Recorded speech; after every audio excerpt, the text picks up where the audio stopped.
When I was the ambassador, we had Nigeria on the special watch list, and then we made them a country of particular concern because this was going on. It's continued to take place, only it's growing. You've got more terrorist groups in the area. You've got more weaponry coming in. You've got more Christians being killed, and it's spreading throughout the region.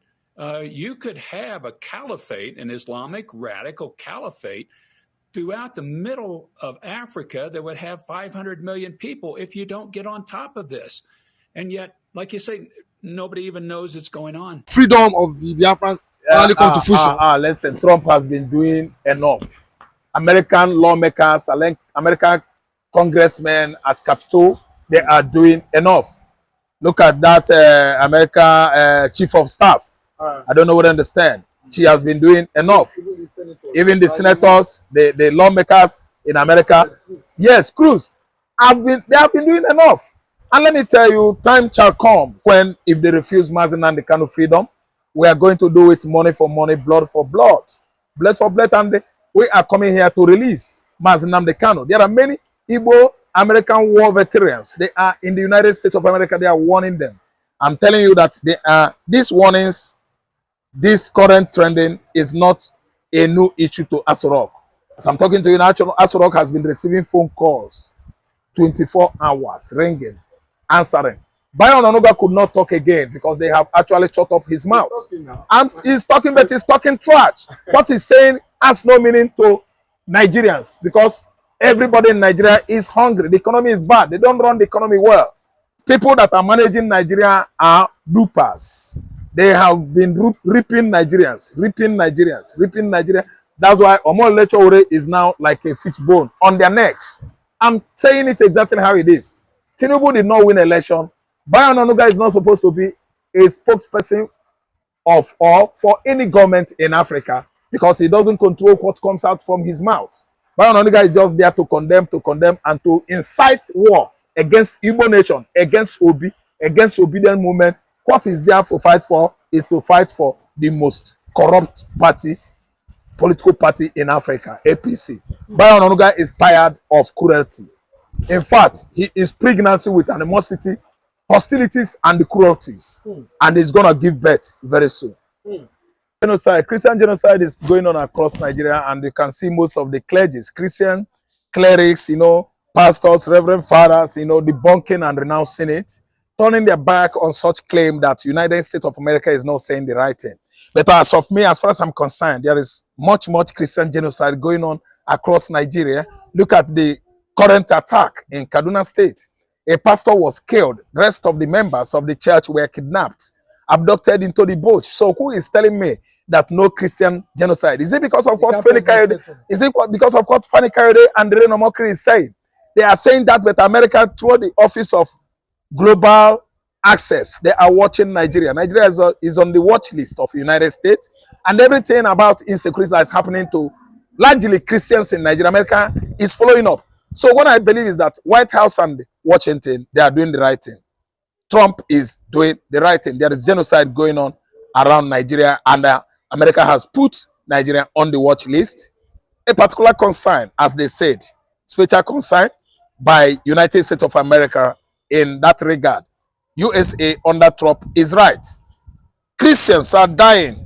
Attack in Ondo, Akure, St. Augustine Catholic Church. 47 worshippers, Christians, were killed. Attack in the United Gospel, Ministry in Southern Kaduna.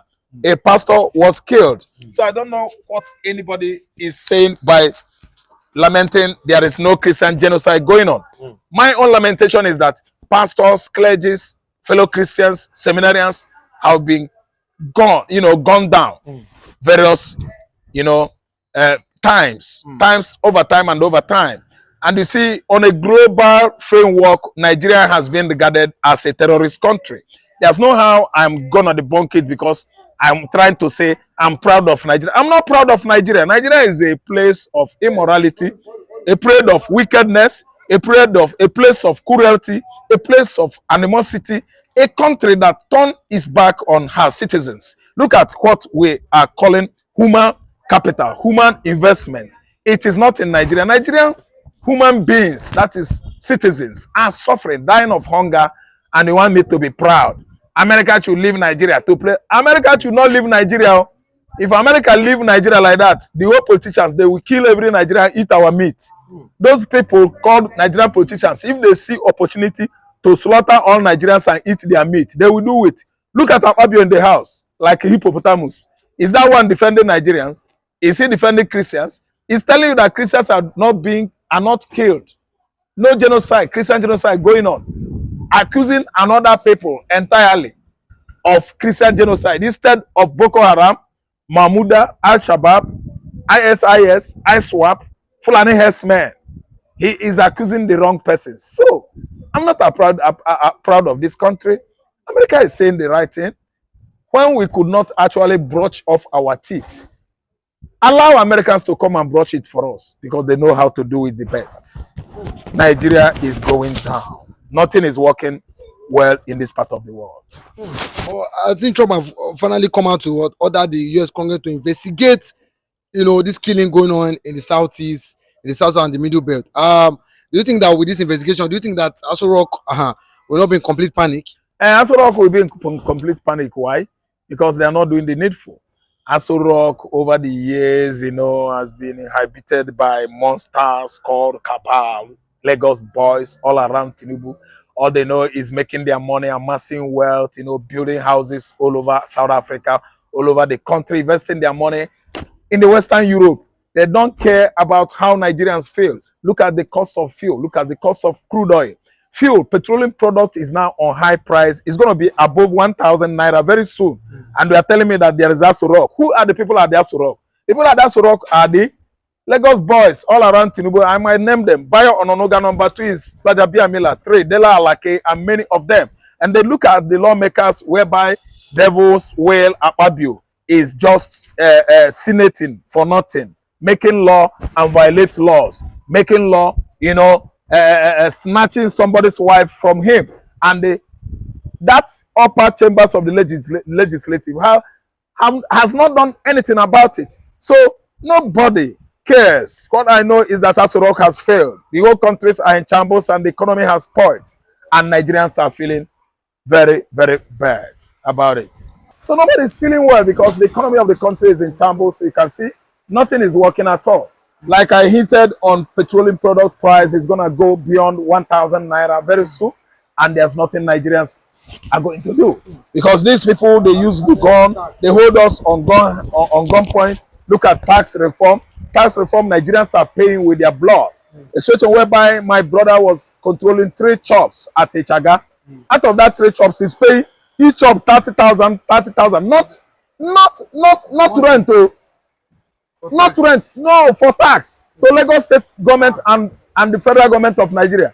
30,000 each. Imagine. He said they are charging him per product he's selling. They said, you are going to pay for electrical. You are even selling articles, rope, football, nails, key. You are going to pay each. That kind of level that people from Southwest could go, taxing Igbo man in his business, thinking that after you tax the man, when you come to buy market, the man will not regain it, selling his product very expensive to you.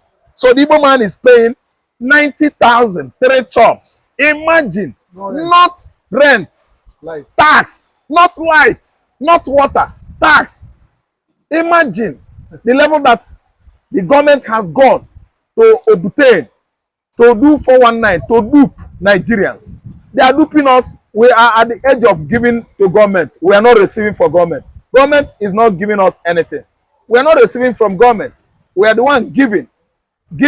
If they break now, you will see Federal Internal Revenue with their bags, obtaining people, duping negotiants, duping businessmen, traders, collecting money from them. What have you given to these people as government? You have not given anything to these people for being what? The people in charge of various state agencies, federal agencies. They are the ones feeding you, paying you your salary. You are collecting money from them weekly, monthly, yearly. What is it that you have given to the masses? Nothing. Criminality, dupe. They are the one duping Nigerians. And I'm telling you that this part of world called Nigeria, we are tired of government criminalities. They have been obtaining businessmen, factory, company owners, industrialists. Every now and then, Nigerians are paying from their blood, with their blood, especially Igbo traders in Southwest. Look at what is going on at Alaba axis. They will be paying and paying taxes, paying lockup chop, paying trade permit, paying for the sand, paying for this, paying for dustbin, paying.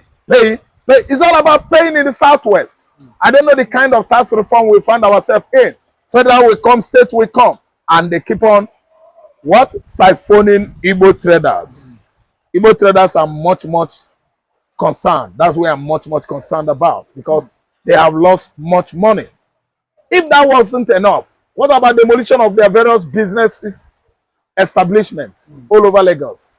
Look at Trade Fair Panda, the kind of ultra-modern shopping malls that were bulldozed down by Lagos state government. After collecting taxes, after collecting land use, they still demolish their businesses. We are tired of Nigeria. That's why I'm telling you that we are no longer intimidated. But one thing is for sure. If Nigerian nation think that Igbo man is a slave, they have gotten it wrong. Go to southeastern Nigeria and see where they are living like kings.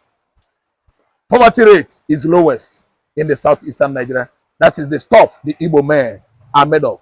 The freedom of the Biafrans finally come to fruition. Listen, Trump has been doing enough. American lawmakers, American congressmen at Capitol, they are doing enough. Look at that American chief of staff. I don't know what I understand. She has been doing enough. Even the senators, the lawmakers in America, yes, Cruz, they have been doing enough. And let me tell you, time shall come when, if they refuse Namdi Kanu freedom, we are going to do it money for money, blood for blood. Blood for blood, and we are coming here to release Namdi Kanu. There are many Igbo American war veterans. They are in the United States of America. They are warning them. I'm telling you that these warnings, this current trending is not a new issue to Aso. As I'm talking to you now, Aso has been receiving phone calls 24 hours, ringing, answering. Bayon Onoga could not talk again because they have actually shut up his mouth. And he's talking, but he's talking trash. What he's saying has no meaning to Nigerians, because everybody in Nigeria is hungry. The economy is bad. They don't run the economy well. People that are managing Nigeria are loopers. They have been ripping Nigerians. That's why Omol Lechoure is now like a fish bone on their necks. I'm saying it exactly how it is. Tinubu did not win election. Bayon Onuga is not supposed to be a spokesperson of or for any government in Africa, because he doesn't control what comes out from his mouth. Bayon Onuga is just there to condemn, and to incite war against Igbo nation, against Obi, against obedient movement. What is there to fight for is to fight for the most corrupt party, political party in Africa, APC. Bayon Onuga is tired of cruelty.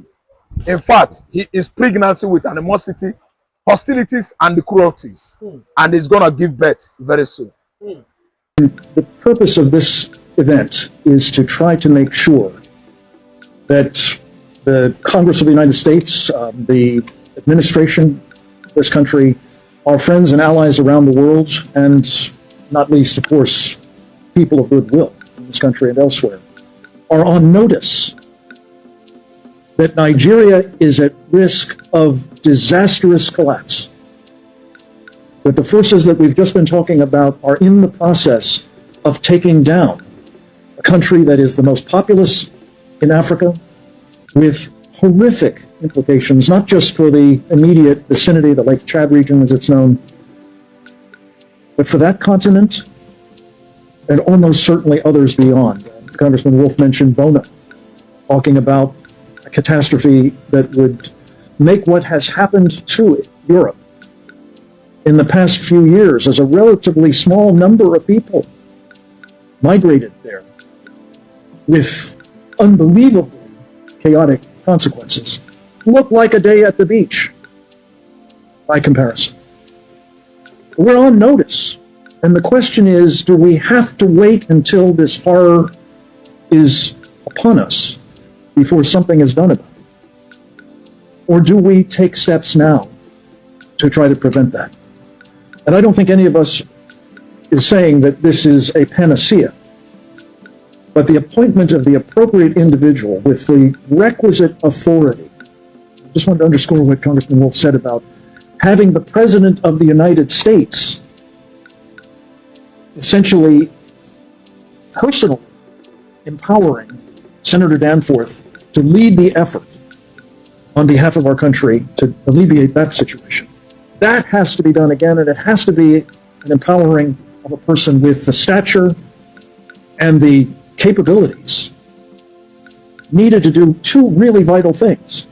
One is to pull together the government agencies that have responsibility for pieces of a problem like Nigeria.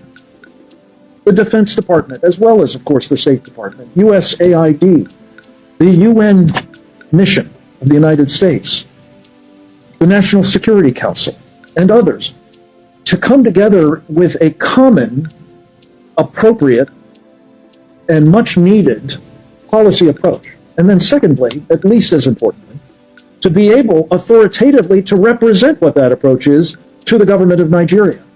So they know who they're dealing with. They know that this is, in fact, the policy, and they can't go, looking for people who will provide some sort of alternative that might not require as much of them. So it's those two vitally important things that have to be done. And on behalf of, again, the Save the Persecuted Christians Coalition and team, I just want to say I think this is a moment of truth, a moment when we will find a difference being made by an administration that is about making a difference on behalf of religious freedom and those who are being denied it around the world. And let me just take a moment to say, as bad as this situation is, it is just one of the areas in the world in which particularly Christians are suffering. By some estimates, it's as small a number as 215 million Christians being brutally persecuted. By others, it's as high as 500,000. Excuse me, 500 million. This is on our watch. It is unconscionable.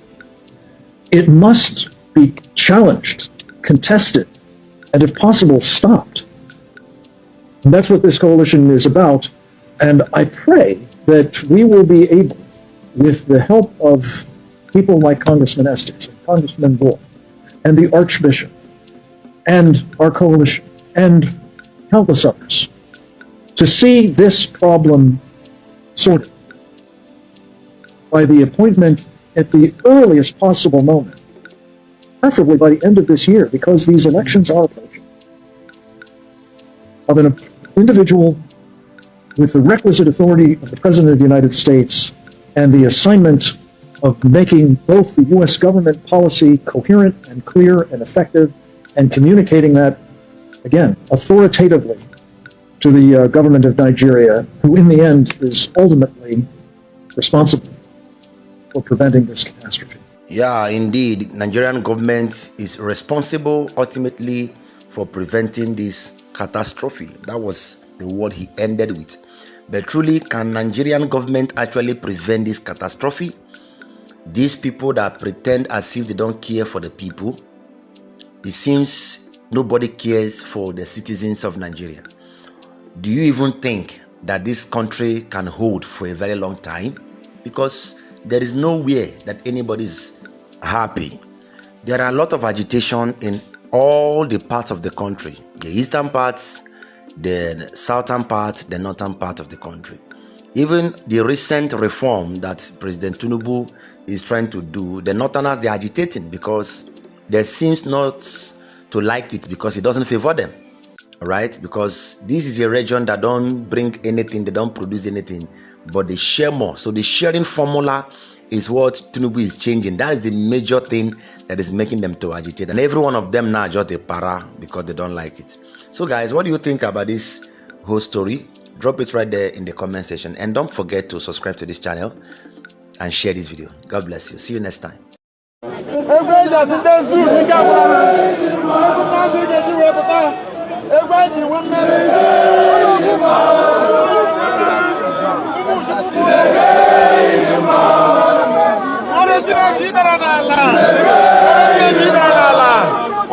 Umu Chukwu.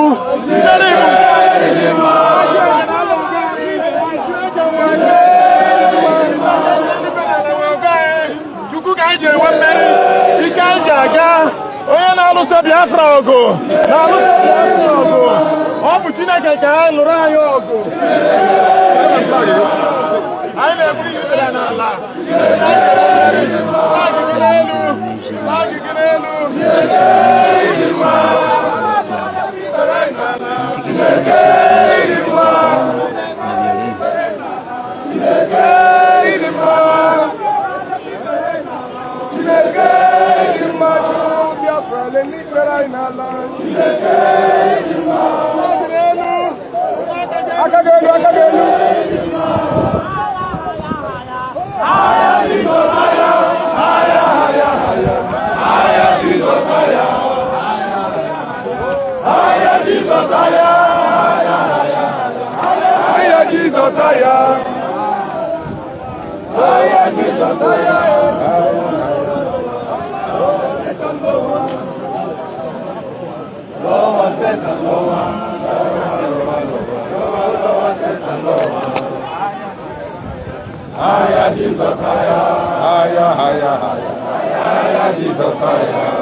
In the name of Biafra, we shall conquer.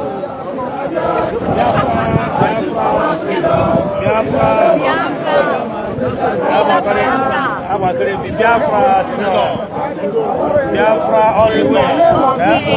We shall conquer. Biafra all the way. What's the word also? The way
Vale espabilar, qué manía, con que compres el espabilado.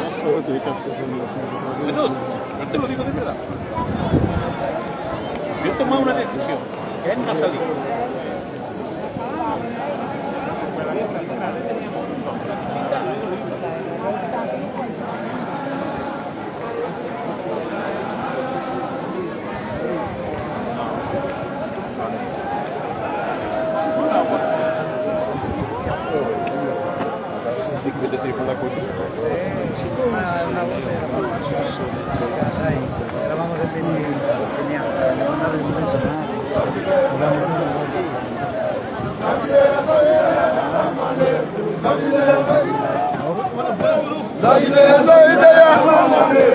We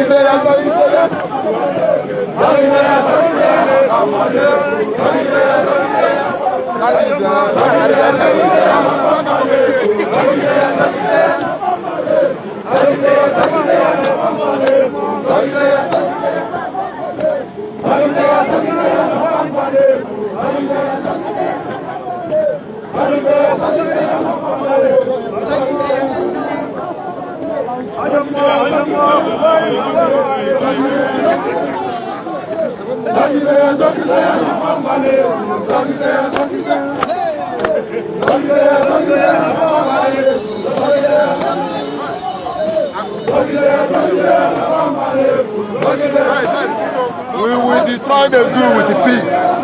You say?